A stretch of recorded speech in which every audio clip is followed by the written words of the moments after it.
Perfecto, damos inicio a estas claves de la semana, como es habitual, con el equipo casi completo hoy día, donde vamos a ver qué se viene esta semana en términos de movimientos para los diversos activos.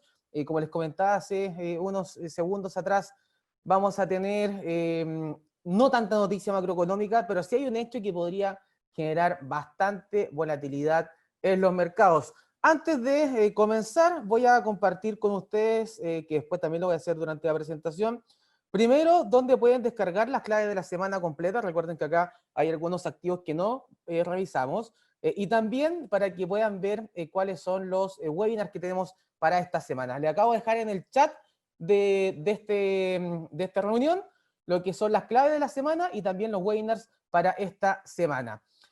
Damos comienzo entonces a las claves semanales. Mi nombre es Ricardo Bustamante, jefe de estudios trading de Capitaria, y vamos a partir primero con una mirada hacia el pasado. ¿Qué fue lo que sucedió durante la semana anterior? Semana con hartas noticias macroeconómicas, con noticias bastante importantes, donde partimos la semana con un domingo en la noche, donde se conoció una cifra oficial en China de lo que es el PMI manufacturero. El PMI manufacturero es básicamente el índice de gerentes de compra. Se hace una encuesta a los principales gerentes de las compañías del sector fabril, del sector manufacturero de China, y se obtiene una escala que va entre 0 y 100. Sobre 50 puntos, el sector está en expansión. Bajo 50 puntos, el sector está en contracción. Lo que obtuvimos fueron 51 puntos, muy cercanos a los 51,1 puntos esperados. Sigue el optimismo en China con las cifras que se han conocido, pero este optimismo creció el día lunes cuando se conoció el mismo dato, pero que es un dato de una compañía privada, que es Caixin. A este dato generalmente se le tiene mayor credibilidad. Siempre se ha dicho que los datos de China no muchos confían, no muchos piensan que son extremadamente transparentes en sus cifras. Por lo tanto, el dato privado es el que por lo general se le considera con mayor atención. Y acá hubo una sorpresa, porque se esperaban 52,6 puntos y resultaron 53,1. Para el sector manufacturero de China, sector clave para la economía mundial, especialmente para los commodities. China es el principal consumidor de materias primas en el mundo, por lo tanto, un buen dato como fue el que obtuvimos correspondiente al mes de agosto, obviamente que generó optimismo. Y ese optimismo lo vimos, por ejemplo, en el cobre, llegando a zonas máximas y en diversos activos, principalmente relacionados con China, que tuvieron una mayor apreciación, lo que también se generó con algunas monedas latinoamericanas principalmente y de economías emergentes. Decisión de tasas en Australia no generó mucho cambio, siguen con una visión de dar optimismo, de dar estímulos para la economía, pero no generó mucho cambio en términos generales. La decisión de tasas de Australia se esperaba que mantuviera la tasa de interés en 0,25%, como así fue. Después se conocieron algunas cifras de Estados Unidos. El mismo día martes conocimos el PMI manufacturero dado por ISM, que es la compañía privada que lo hace en Estados Unidos. Un muy buen dato en Estados Unidos, 56 puntos, se esperaban 54,6, por lo tanto sigue en crecimiento el sector manufacturero, pero demostró haber estado mucho más fuerte de lo que se pensaba anteriormente y de lo que se estaba anticipando. Eso implicó, por ejemplo, apreciación en el dólar, un dólar que nuevamente se comenzó a fortalecer durante la semana pasada, dado principalmente por las cifras conocidas en la principal economía del mundo. Un dato que decepcionó fue el Producto Interno Bruto de Australia. La economía se contrajo un 7% durante el último trimestre, se esperaba que la contracción fuera del 6%. Por tanto, fue un dato peor a lo esperado, lo que sí implicó un debilitamiento en la cotización del dólar australiano. A mitad de semana, cambio del empleo cambio del empleo no agrícola de Estados Unidos, pero el dato privado, el dato dado por ADP. Una cifra que salió muy por debajo a las expectativas, fue un dato que decepcionó claramente a los inversionistas, pero que no generó mucho cambio, porque siempre se conoce este dato 2 días antes, no siempre. Generalmente se conoce 2 días antes del dato oficial. La gran mayoría de las veces se conoce 2 días antes. Cuando justo el calendario tiene cambio de mes entre el día miércoles y el día viernes, ahí se conoce con una semana de desfase. Lo que vimos con este dato fue una creación de empleo mucho peor a lo esperado, pero insisto, no es un dato que generó cierta volatilidad en el corto plazo, en minutos, pero después todo siguió bastante calmo y manteniendo el panorama que ya venía desde comienzos de semana, porque todos estaban apuntando a ver lo que podría pasar con estas cifras pensando en el día viernes. El día jueves, otro dato favorable en Estados Unidos, el PMI no manufacturero del sector de servicios principalmente, dado por ISM en la principal economía del mundo, prácticamente en línea de las expectativas, un dato que también es favorable, por supuesto, a pesar de que fue levemente por debajo, es un dato que está dando cuentas que la economía de Estados Unidos está nuevamente recuperándose, por lo menos en los sectores claves para la principal economía. Y el día viernes, obviamente que la guinda, la torta, fue las cifras de empleo en Estados Unidos. El reporte laboral completo. Conocimos datos bien interesantes. Primero, la tasa de desempleo bajó un 8,4%, se esperaba que alcanzara un 9,8%. Dato muy bueno, pero es un dato que no hay que monitorear 100%, no hay que quedarse solamente con esta cifra de tasa de desempleo. ¿Y por qué? Porque está muy sesgada a lo que es la población activa.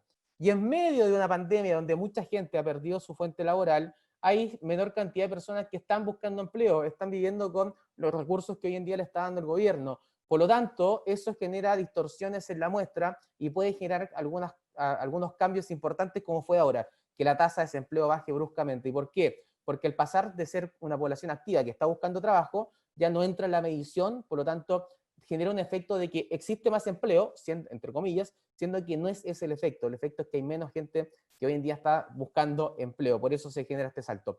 Lo que sí fue bueno fue, fue el cambio o el ingreso, mejor dicho, promedio por hora, que fue un cambio bien favorable. Crecieron un 0,4% los ingresos en Estados Unidos por hora, mejor a la nula variación que se estaba esperando, y también mejor al 0,1% del mes anterior, que fue corregido a la baja desde un 0,2%. Dato positivo para Estados Unidos, mientras que lo que es la creación de empleo no agrícola estuvo muy alineado a las expectativas, algo que pasa rara vez, que esté extremadamente alineado. Se esperaban 1.375.000 nuevos puestos laborales, se crearon 1.371.000 puestos laborales. Por lo tanto, fue una buena noticia en términos generales para Estados Unidos en lo que es empleo, y en general en la semana fueron datos bien favorables para la principal economía del mundo.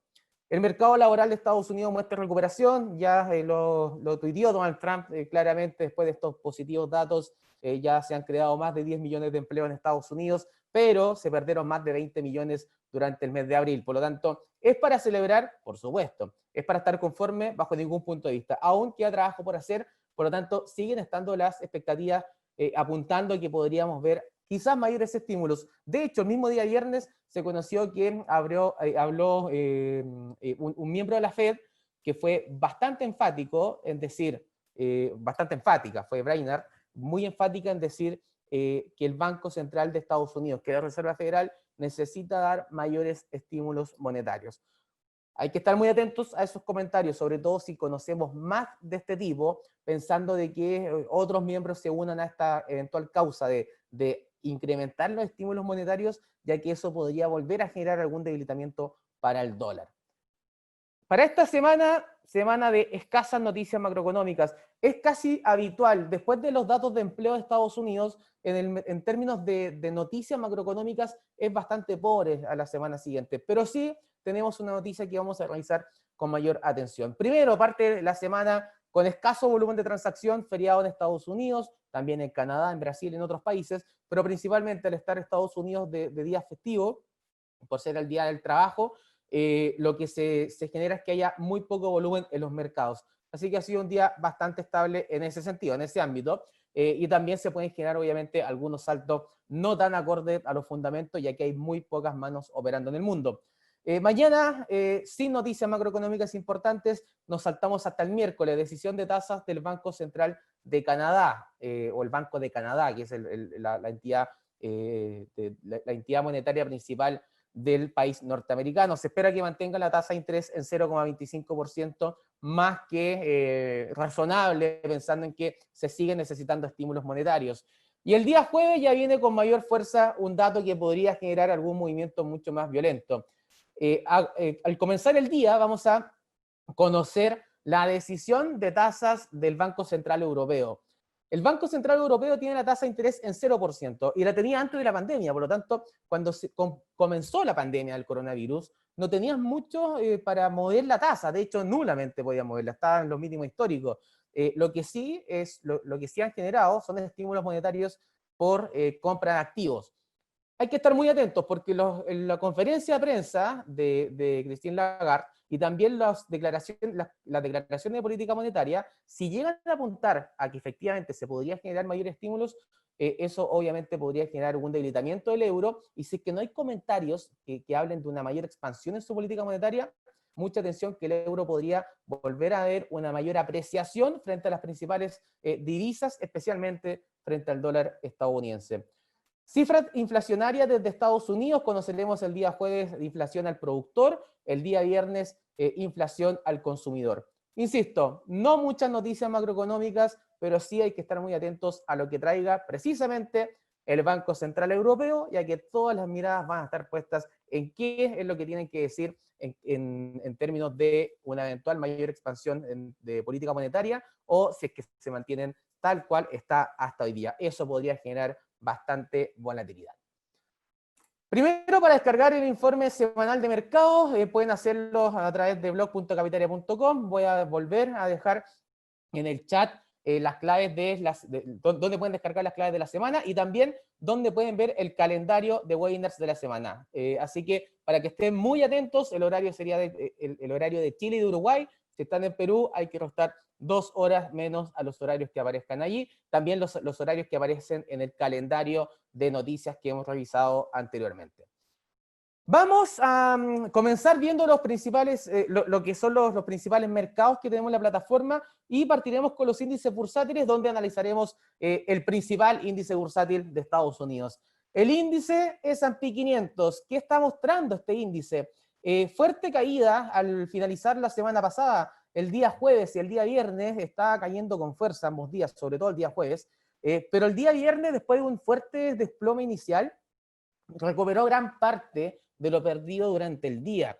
Eso genera cierta expectativa de que quizás lo peor ya pasó en términos de toma de utilidad. Se generó efectivamente una toma de utilidad en Wall Street, hubo algún sentimiento de no mucha confianza con respecto de renta variable, y por algo bastante sencillo, porque los buenos datos que conocimos en Estados Unidos, especialmente en el sector manufacturero, y también el sector de servicios, que salió bastante fuerte, alineado a las expectativas, pero mostrando que está robusta la economía norteamericana en esta recuperación, generó un impulso para el dólar, y muchos dijeron, ¿qué pasaría si con estos datos la Fed empieza de forma paulatina a informar de que no va a dar mayores estímulos monetarios? Eso genera un poco de susto para el mercado, hay un cierto temor, porque lo que más ha alimentado las alzas del último tiempo han sido precisamente la política monetaria ultra expansiva por parte de la Fed. Eso obviamente que generó esta corrección, no fue algo fundamental específico que generara un desplome, sino que después de semanas con alzas prácticamente lineales, hay una toma de utilidad muy potente. Después de todo ese tramo tan alcista, todos comienzan a liquidar sus activos, y si es que es una liquidación de compra, sería una venta. Y si todos están haciendo lo mismo, o gran parte, no todos bajo ningún punto de vista, pero gran parte del mercado está haciendo eso, obviamente que las caídas son mucho más pronunciadas. Para quienes estén largos en bolsa, la buena noticia es que se apoyó en un nivel extremadamente importante el S&P 500. Directriz alcista de mayor temporalidad, principalmente desde comienzos de mayo, la respetó a la perfección, y además de eso, respetó los mínimos anteriores, y además de eso, la media móvil exponencial de 50 periodos, que son 50 días en un gráfico diario. 3 niveles de apoyo clave. Creo que estos niveles ya son extremadamente importantes para el S&P 500, si es que vemos algún incentivo adicional para la economía en términos de una expansión en la política monetaria, según los últimos comentarios de ciertos miembros de la Fed, podría volver a generar un entusiasmo con respecto a la renta variable de Estados Unidos. Desde los máximos hasta los mínimos, el S&P 500 llegó a caer cerca de un 6,7%. Es una caída muy importante para 2 días. Así que obviamente podríamos empezar a ver alguna recuperación.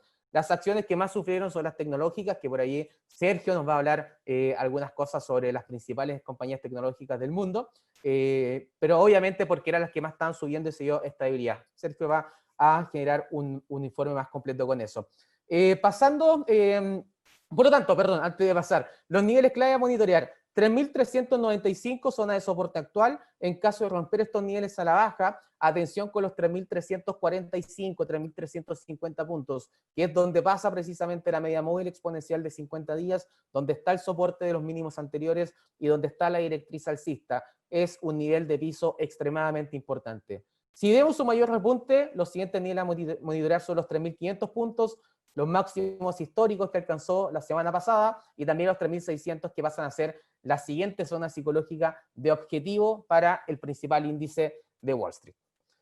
Pasemos a las divisas y para eso Joel Rodríguez, como siempre, nos va a traer un reporte completo sobre esta volatilidad que han vivido los mercados y también las divisas. Joel, ¿cómo estás? Hola, muy bien, gracias. Buenas tardes, Ricardo, y bueno, y al resto de los invitados de hoy día. Muchas gracias por participar. Vamos a ser muy breves, pero quiero partir antes de comenzar con digamos, el plan, la planificación de esta semana, contestar un par de preguntas que me han hecho por interno, Ricardo, aprovechar de comentarles que pueden hacer las preguntas que quieran, ojalá por el chat, porque así podemos responderla y puede serle de utilidad a todos. Yo sé que muchos tienen mi WhatsApp y me las envían por interno, pero si la envían acá, la verdad es que es igual de productivo y interesante. Me estaban preguntando, Ricardo, a propósito de un comentario que hiciste sobre la interpretación de las noticias de esta semana. Porque por un lado se lee que lo que estabas comentando recién, ¿no es cierto? Que por un lado se lee una buena noticia, pero por otro lado eso podría generar, ¿no es cierto?, que termine lo que es la parte de la intervención, lo que son los estímulos monetarios en Estados Unidos. Ahí la respuesta más concreta que tengo, porque siempre vamos a poder, si decidimos irnos hacia arriba o decidimos irnos hacia abajo, dándole más ponderación a una dirección a otra, siempre vamos a tener un 50% de posibilidad de atinarle, digamos, a nuestra decisión. Y la idea se trata de planificar y gestionar en caso de que suceda lo contrario. Recuerden que siempre es eso. A nosotros no nos interesa saber con exactitud qué es lo que va a pasar en el mercado. Siempre tenemos que evaluar, siempre debemos por lo menos considerar la posibilidad de que suceda aquello que menos probabilidades tiene para que nos permita, ¿cómo se llama? Cuidar nuestro patrimonio en caso de que se dé lo contrario. Así que espero que eso responda la pregunta de Francisco y bueno, y si no, te pido que por favor me lo cuentes acá por chat. Vamos a continuar ahora, a comenzar con lo que es el dólar index. Vimos cómo la semana pasada, de alguna forma casi milimétrica, el dólar index vino a rebotar en los 91. De la verdad que no fue tan milimétrica, porque teníamos establecido la zona de 91.60 y le faltó 10 puntitos para llegar, se llegó a 91.70. Pero recuerden siempre que hablamos de zonas, no hablamos de precios específicos. Entonces, el precio rebotó y se encuentra ahora en el rango entre esos 92, 91.70, 92, que es la zona que tenemos establecida, y los 94, 94.30. ¿Cuál sería una buena forma de poder, ¿cómo se llama?, planificar o enfrentar este escenario? Es probablemente una de las estrategias puede ser utilizando órdenes pendientes, por ejemplo, estamos en el medio de dos zonas, si se fijan está prácticamente en el medio, estamos en el medio de la nada, por lo tanto comprarse ahora significa tener un stop muy lejano, venderse es lo mismo. Entonces, ¿qué recomendaría? ¿Qué manera me gusta más de enfrentar una situación como esa?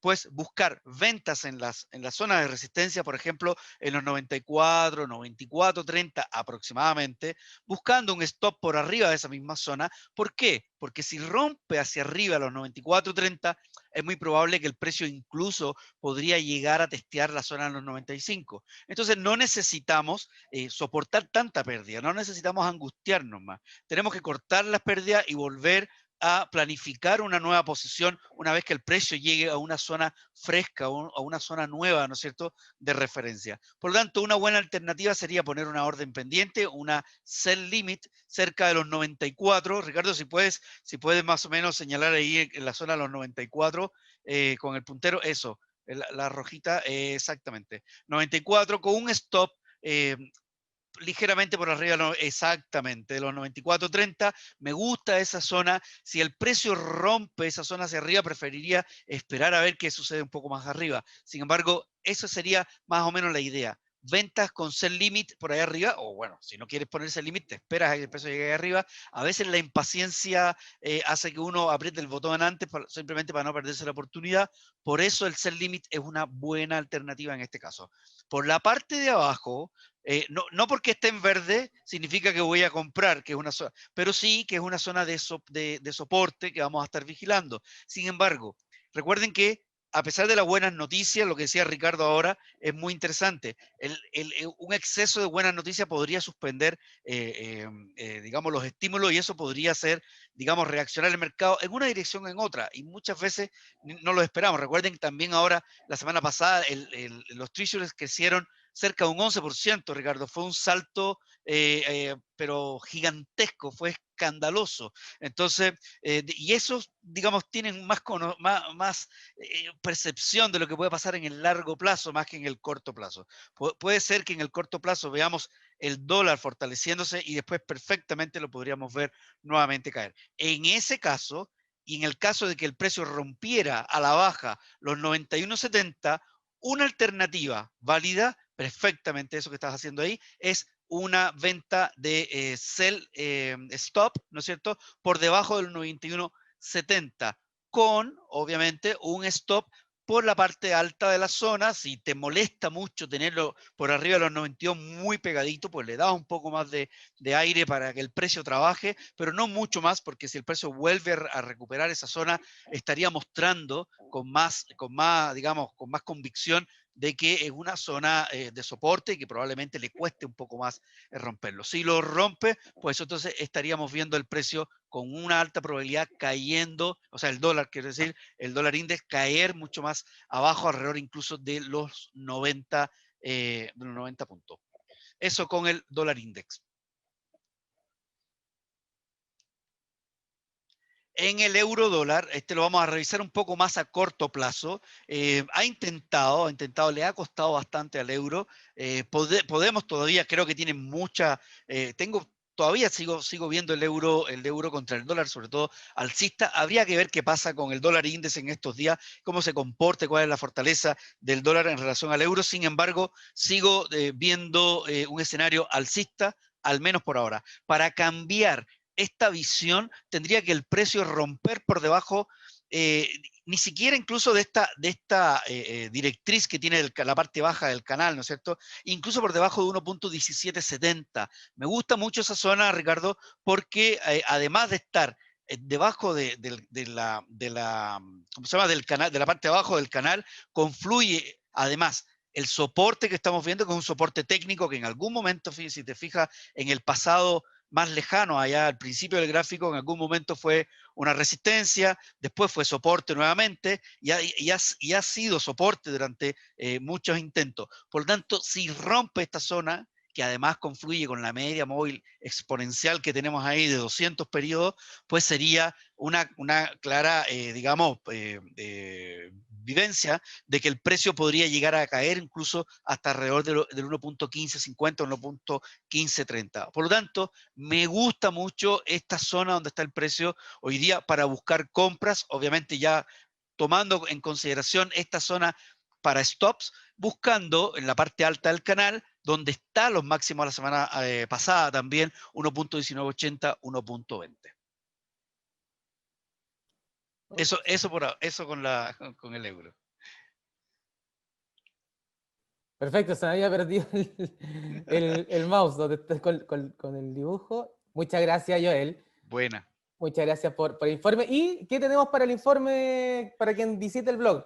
Ah, buena. Sí, tenemos también, además, otras divisas en nuestro informe. Tenemos sobre todo para esta semana, que lo veo muy interesante, la libra esterlina, bueno, la libra contra el dólar, obviamente que está muy interesante. También sigue el sentimiento favorable. Hay varias cosas ahí interesantes para que lo puedan descargarlo, puedan leerlo y obviamente que le puedan sacar partido. Si tienen alguna duda sobre algún nivel, sobre alguna reacción o algo, siempre pueden contactarse con su ejecutivo, pueden contactarse con cualquiera de nosotros y vamos a tratar de ayudarlo, obviamente, lo más rápido posible.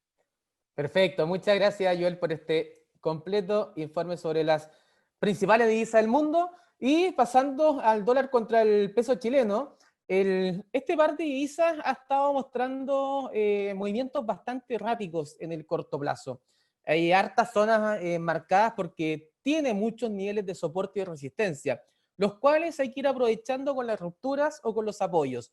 El último nivel que tuvo fue un nivel muy interesante, cercano a los 767 mínimos anteriores, que se apoyó, que fue una zona de apoyo muy interesante ahora en los últimos días, pero también fue en el pasado, fue apertura de gap, fue soporte, fue un soporte de una cierta lateralización de muy corto plazo, por lo tanto se apoyó en un nivel bien interesante.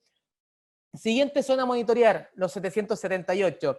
¿Qué podría pasar con el dólar peso? Hoy en día estamos viendo un dólar que se está apreciando de forma ligera a nivel mundial, sobre todo desde la semana pasada, sin tanta fuerza, pero que obviamente si se mantiene podría provocar alguna apreciación mayor en el par de divisas, mientras que el cobre está en zona de máximo y también, como bien sabemos, cuando se acercan a máximos los activos, puede venir una toma de utilidad pensando en el corto plazo que genere cierta caída en el precio del cobre.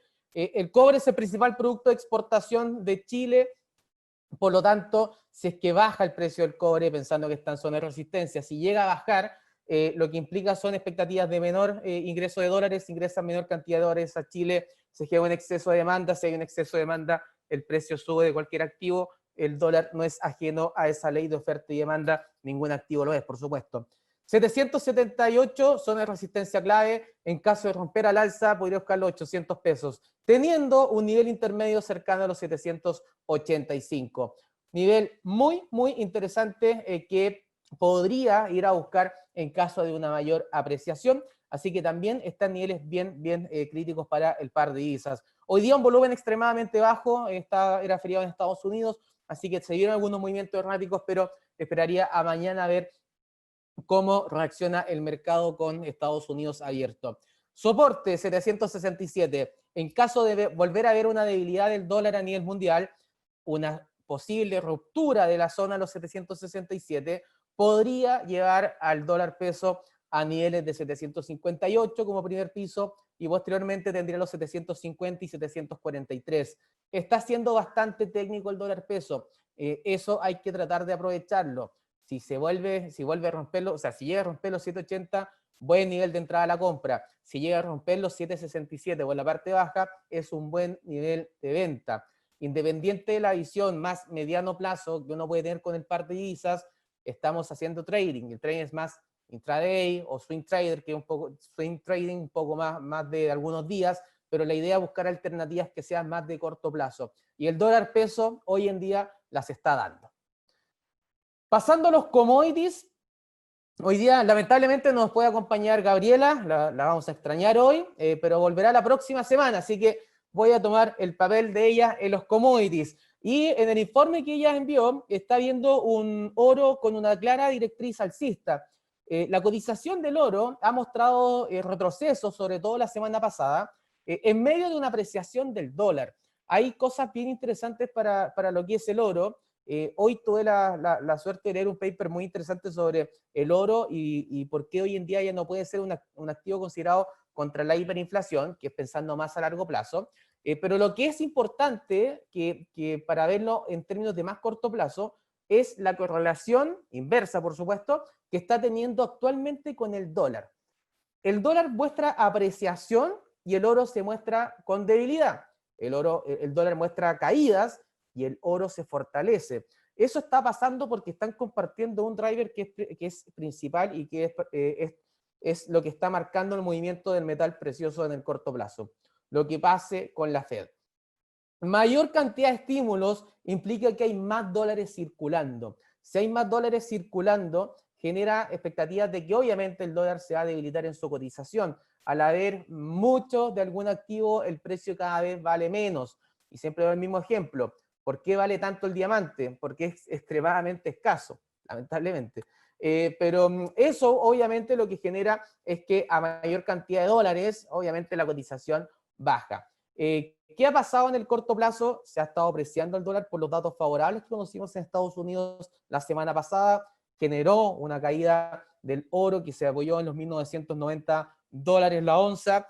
Tuvo un piso cercano a los 1.920 dólares y es un piso muy interesante para el metal precioso. Se mantiene en directriz alcista y obviamente a esperar lo que sean comentarios de miembros de la Fed donde eventuales anuncios de mayores estímulos o que sea necesario mayor estímulo en Estados Unidos debiera volver a potenciar al oro hasta niveles alcanzados anteriormente. De sostener los 1920, siguiente zona de resistencia 1950, 1900 y 2060 dólares. Si es que hay que apretar el botón ahora, yo apretaría el botón de compra, con stop loss acotado bajo los mínimos de los 1990, pero me gustaría más aún bajo los 1.900 dólares, pensando que además es un nivel psicológico muy importante. Y acá podrían decirme, bueno, pero es que es una caída de 30 dólares, igual es importante. Sí, pero el objetivo vendría a ser por lo menos los 1.990 y de hecho, ¿por qué no? Los 2.060, 2.075 dólares, que son los máximos alcanzados hace algunas semanas atrás. Por lo tanto, estamos en un nivel muy atractivo para hacer trading, especialmente en el oro. Precio del cobre mostrando máximos crecientes en el precio, máximos decrecientes en el MACD y RSI. Dos indicadores claves que sirven para ver estas divergencias. Es una divergencia bajista y está indicando que está perdiendo fuerza el alza del cobre. Ahora, lo que hay que estar muy atentos con el cobre son las cifras de China, y las cifras de China han estado favorables en el último tiempo. Lo que sí podría generar de que el cobre muestre alguna corrección es, obviamente, si conocemos cifras que empiecen a salir débiles en China, pero lo más importante es si es que el dólar tiene una mayor apreciación en el corto plazo. Eso podría provocar alguna caída. Lo que sí, y que yo estoy bastante alineado con una visión de que el cobre debiera tender a corregir, es porque el impulso ha sido tan fuerte y la economía china, cierto, se está recuperando, pero está lejos de los niveles que estaba previo a la pandemia, y hay algo que aún no está 100% considerado en todos los análisis, y es que Estados Unidos con China no tiene una relación de amor y odio. A veces están tirándose flores, donde ha dicho incluso Donald Trump que Xi Jinping, que es el mandatario de China, es su amigo, y después dice de que China está estafando a Estados Unidos y que la estafó durante los últimos 40 años.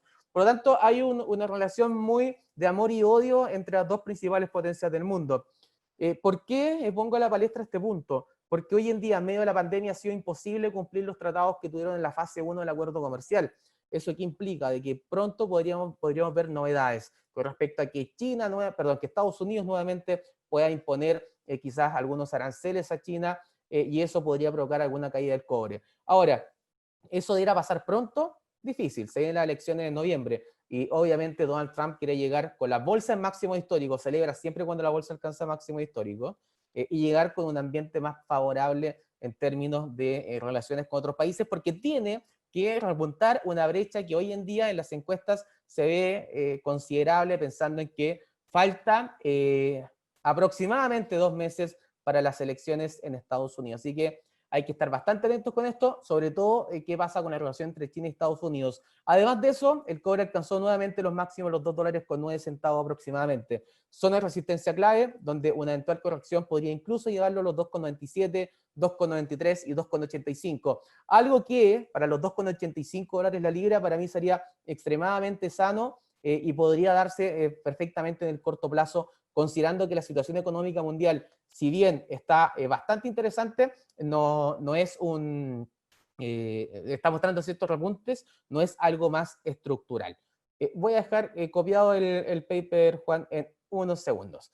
Vamos con, perdón, y también para los commodities, antes de pasar a las acciones, hay que monitorear lo que pasa con el petróleo, que está en el informe para que lo puedan descargar en los links que hemos dejado en el chat del grupo. Para las acciones, Sergio Reganeira, como es habitual, nos acompaña y esta vez viene con dos compañías extremadamente sexys para lo que es la renta variable, especialmente de Estados Unidos. Sergio, ¿cómo estás? Así es, Ricardo, todo bien, gracias. Aprovecho de saludarlo también a todos los que nos acompañan. Y efectivamente, pues el día de hoy tenemos dos de las principales empresas de Estados Unidos, por lo menos con lo que tiene que ver con la capitalización bursátil. Estamos hablando de Apple y Tesla, perdón, de Apple y Amazon, donde podemos revisar ya el gráfico de Apple, Ricardo. Podemos ver que veníamos de la semana pasada a terminar con fuertes caídas, sobre todo lo que fue el miércoles y jueves, una toma de utilidad importante, por un poco lo que comentabas tú en el inicio. Eso da ciertas caídas relevantes. Apple acumuló, llegó hasta perder cerca de un 20% desde sus máximos.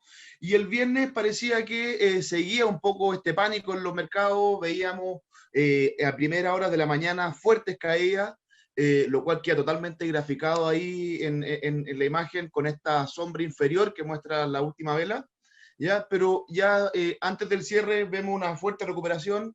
Esto se da obviamente por cierto optimismo que se ven reflejados por algunos mejores datos, por algunos rumores de que este estímulo fiscal de Estados Unidos podía volver. Recordar que la renta variable es una de las razones de por qué se ha visto tan sobrecomprado o con tanto revuelo alcista, es justamente por este estímulo fiscal que se tenía medio en duda. Los demócratas con los republicanos no parecen llegar a acuerdo. El día viernes hay una serie de rumores que al parecer estarían más cercanos que hace unos días atrás, y obviamente también post una toma de utilidades tan grande, estáis comprando con descuento, como se dice, ya, o sea, sobre todo si tenemos en cuenta que Apple venía haciendo un split justo la misma semana. Entonces vemos una recuperación el día viernes. El día de hoy no abre, no hubo transacciones de acciones estadounidenses, por lo que comentaste en un principio de que es feriado allá, pero mucha atención, ya que la vela técnicamente que dejó el viernes es súper decidora. Ya se apoya prácticamente a la perfección de los $110, donde pasa esta media móvil de 50 periodos.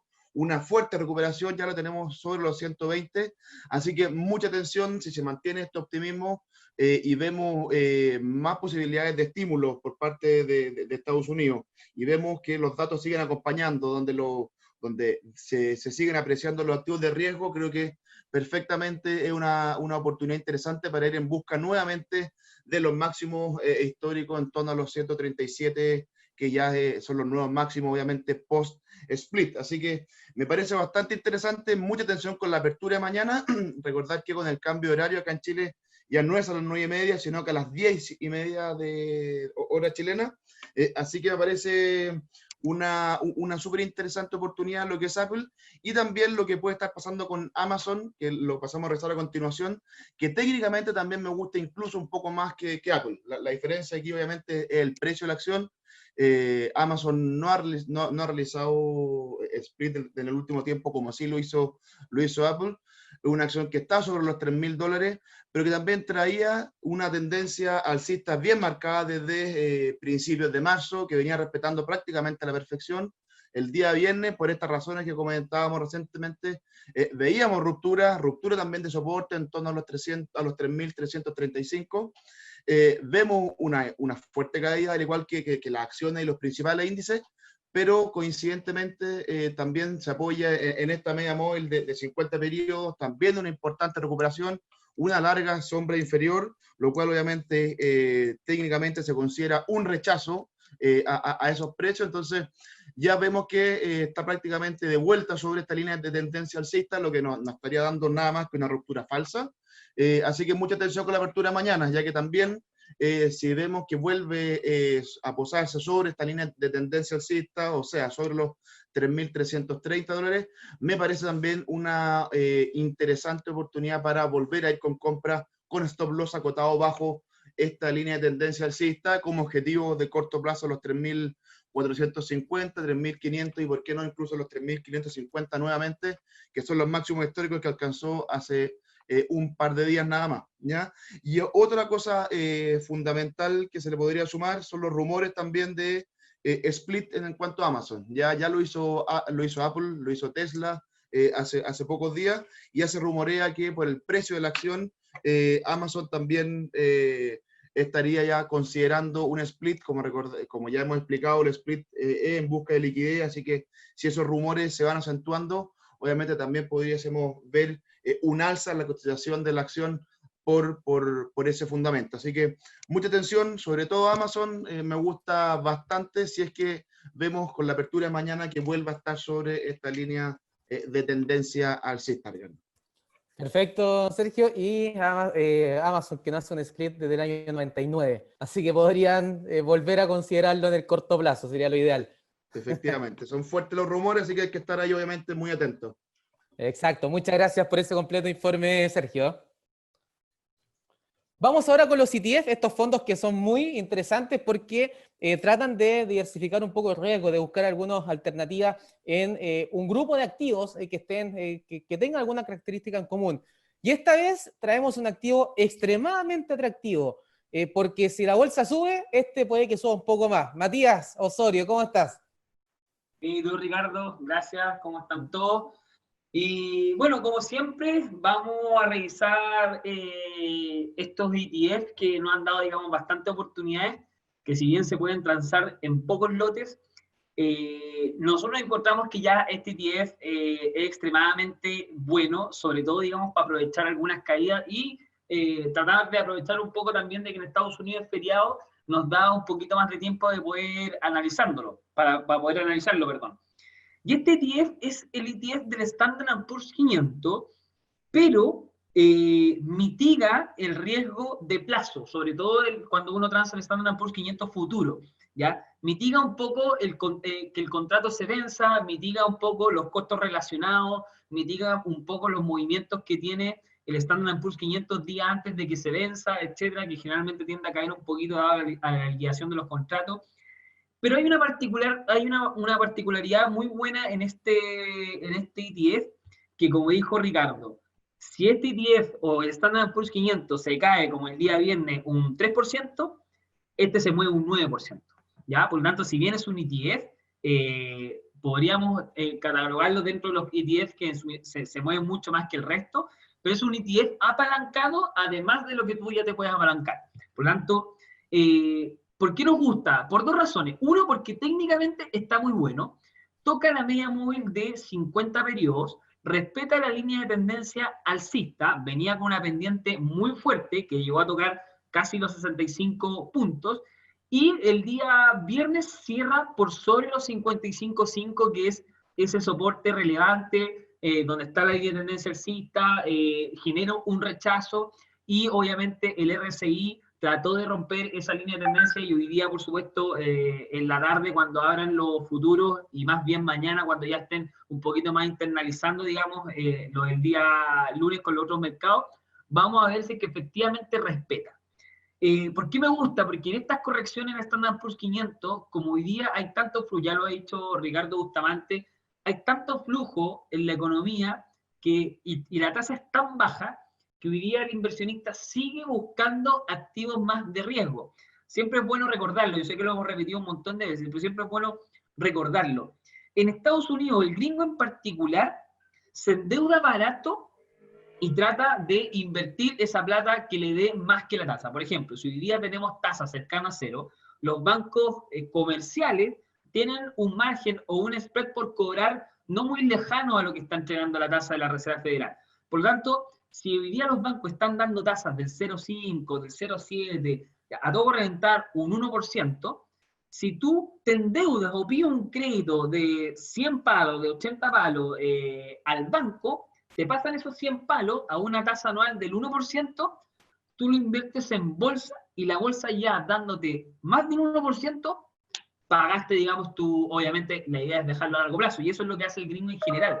A tasas bajas siempre se te va a activos de riesgo, en este caso en bolsa. Hay veces en que lo meten a bonos del tesoro o a otros activos, pero que cuando te dan una tasa mucho más alta y cuando se cubren de la inflación, etc. Pero hoy día la tónica es esa. Cuando la bolsa está en tendencia alcista y hay tasas bajas e inyección de liquidez, el gringo lo que hace es pedir plata y lo invierte en bolsa y se hace tremenda pasada. Y eso es lo que ha ocurrido, digamos, en el último tiempo. Por lo tanto, vamos a continuar con esta tendencia. Efectivamente, es bien probable que continuemos con esta tendencia. Por lo tanto, este ETF, para los que no pueden comprar en el futuro porque es más caro, te llevan margen y necesitáis más capital, este ETF puedes transarlo con pocos lotes, pero ojo, el movimiento es 3 por. ¿Qué quiere decir? Que después de esta corrección del 3% que se pegó el Standard Poor's, una corrección hacia arriba del 2% te podría generar un eventual upside de un 6%. Para mí, yo lo veo en el primer corto plazo en los 65 puntos, en los 65 puntos prácticamente, que es el anterior techo. Pero fíjense que el Standard Poor's 500 ya ha tocado máximos anteriormente y tocó máximo histórico, pero este no ha tocado su máximo anterior. A diferencia del Standard Poor's 500, por lo tanto, si bien el primer objetivo es del 20%, podría ser perfectamente un 35, incluso 40%. ¿Ya? Por lo tanto, hay que tener mucho ojo, respeto perfecto. Técnicamente, el RSI podría estar respetando esta zona, ya salió de la sobreventa que estaba cercana a 95. Cruce de medias móviles exponenciales de la de 50 y la de 200. Recuerden que en el largo plazo se llama el cruce de la muerte, que le llamamos nosotros, que cuando la media móvil rápida, en este caso, cruza la media móvil lenta, que en este caso hacia el alza, te está indicando la señal de compra. ¿Ya? Por lo tanto, hace rato que nos indicó esta señal, ha seguido subiendo, tiene correcciones, por lo tanto, podríamos seguir viendo una eventual subida. ¿Ya? Así que eso básicamente, Ricardo, no hay mucha vuelta que darle. Lo que sí es muy importante, el stop loss tiene que estar ultramente acotado. ¿Por qué? Porque si llega a romper los 50 puntos, que para mí es un nivel ya mucho más cercano a que te está confirmando esta ruptura, se podría ir fácilmente a los 44.5 y eso es una caída aproximadamente relevante en términos porcentuales. Sobre todo que el RSI está en ese nivel donde podría romper esa tendencia que venía trayendo. Así que mucho ojo, que es un activo muy bueno. Encuentro que técnicamente pero te está dando todas las señales de compra, pero ya sabemos que la ruptura hay que hacerle caso y por supuesto hay que tener el stop loss ahí bien acotado. Muchas gracias, Matías. Y también considerar de que se vienen los últimos 4 meses del año, contando septiembre, pero ya nos acercamos a fin de año y tenemos algo que se llama el rally navideño. El rally navideño, efectivamente, que estadísticamente, Ricardo, tú que tenías el dato más palpable, los últimos 10 años creo que en un 70% es alcista, ¿o no? Efectivamente. Sí, entonces es un momento del año que estadísticamente es muy favorable y obviamente que es apoyado por esas compras navideñas que por algo tiene ese nombre. Así que sería mucho más interesante la alternativa, que ya en el técnico sería muy interesante y también podríamos sumarle harto fundamental con eso.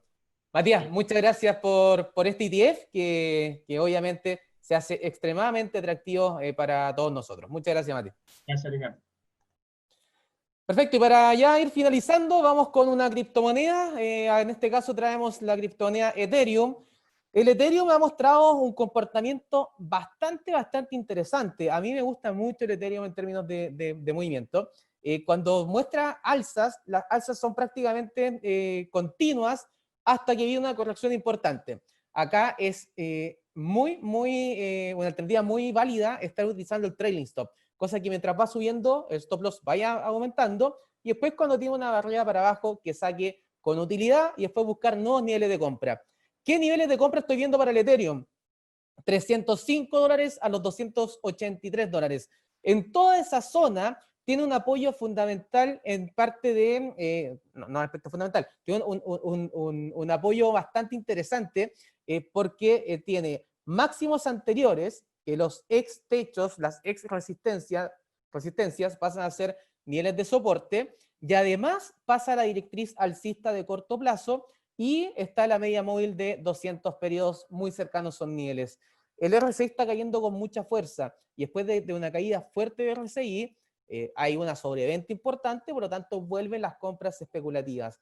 Yo, por lo menos en lo personal, voy a poner las compras, valga la redundancia, voy a poner las compras en los 305, $300 aproximadamente para el Ethereum, porque con un stop loss bajo los $280, porque creo que perfectamente en el corto plazo podría volver hasta los niveles de $500. Ojo, ha tenido un desplome gigantesco de los $500 hasta los 350, $340. Es un desplome para cualquier activo. Por eso que es tan positivo tener una buena gestión de riesgo.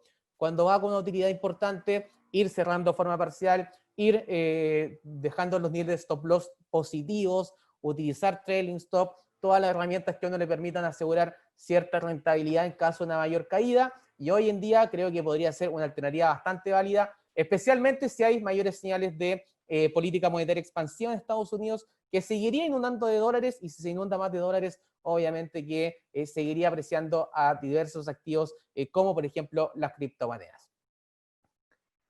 Recuerden que ingresar al link que dejamos en el chat para ver el informe semanal de mercados y también lo que se viene en términos de webinars. Y antes ya de finalizar, como ya es habitual desde las últimas 3 semanas, las últimas 2 semanas mejor dicho, a ver si es que tienen alguna duda, alguna pregunta con algún activo que podamos ir viendo, que la pueden hacer en el chat, o también pueden, obviamente, desilenciar sus micrófonos. No sé si tienen alguna duda, alguna consulta con algún tipo de activo para que lo vayamos viendo. Voy a dejar de compartir la pantalla por mientras. Ok. Ya, preguntan sobre, primero pregunta Tesla. No sé por qué iban a preguntar por Tesla, se me ocurrió que podría ser una alternativa. Vamos a ver Tesla, voy a compartir nuevamente la pantalla para poner el gráfico. Y ahí se puede ver bien, ¿cierto? Se pueden confirmar por el chat o por el micrófono. Sí. Perfecto, ya. Perfecto. Vamos.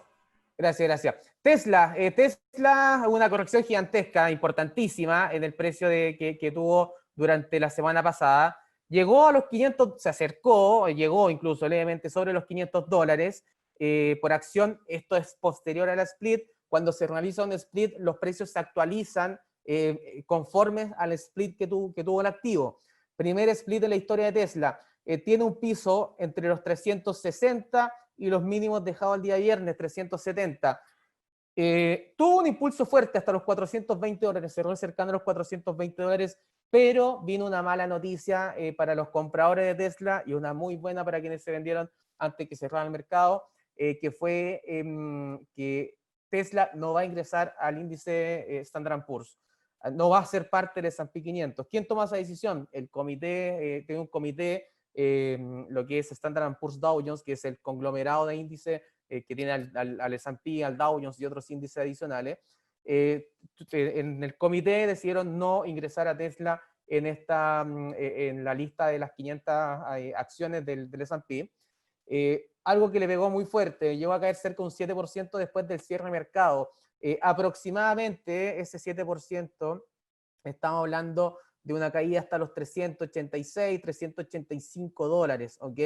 Que hoy en este momento no hay un precio previo a Tesla, un premercado, porque como está cerrado Wall Street, cuando abran los futuros en la noche, recién vamos a tener un precio de premercado, pero está cercano a los niveles de 386, $387. ¿Por qué le impacta fuerte de que no ingrese a la Standard & Poor's? Porque son menores flujos que la llegará a Tesla.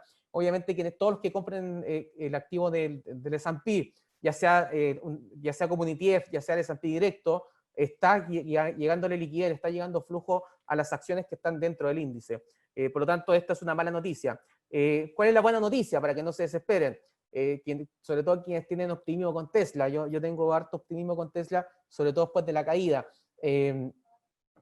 Algo muy interesante es que cada 3 meses se hace esta revisión del listado. O sea que en 3 meses más podría Tesla ingresar al S&P 500. Pero se han hecho ingresos de forma extraordinaria, ¿ok? El comité se ha juntado, el comité se ha reunido, el comité ya ha decidido. Esta acción presenta todos los argumentos para ingresar, se hicieron estas revisiones, bla, bla, bla, por lo tanto va a ingresar y vamos a sacar a otra. Eso puede pasar en cualquier momento. es muy poco habitual. Lo más probable es que tengamos que esperar 3 meses más para esto. Así que mucha atención con esta caída. Para mí, niveles de compra atractivos serían entre los 358 y 370, con stop loss agotado. En caso de romper, pudiera buscar la media móvil de 50 periodos, que estaría al orden de los 334, 333 dólares. Así que hay que estar muy, muy atentos con ese nivel de soporte. ¿Por qué yo seguiría privilegiando posiciones compradoras en Tesla a pesar que no va a ingresar al S&P 500? Porque hoy en día, a pesar de que va a haber flujo que no le va a llegar, el S&P 500 cotiza en el Nasdaq, que es también una de las principales bolsas del mundo y es la bolsa electrónica más grande del mundo. Por lo tanto, si bien no tiene la visibilidad del índice S&P aún, obviamente sigue siendo una empresa extremadamente atractiva. Así que si cae, sería ideal para aprovechar de buscar nuevas posiciones compradoras, pero con niveles, sabiendo los niveles que tiene de soporte. El soporte más fuerte, en caso de romper los 360 aproximadamente, estaría al orden de los 335 dólares aproximadamente. No sé si tienen alguna otra pregunta. Veamos la última consulta que tengan en honor al tiempo para que ya podamos ver otra alternativa.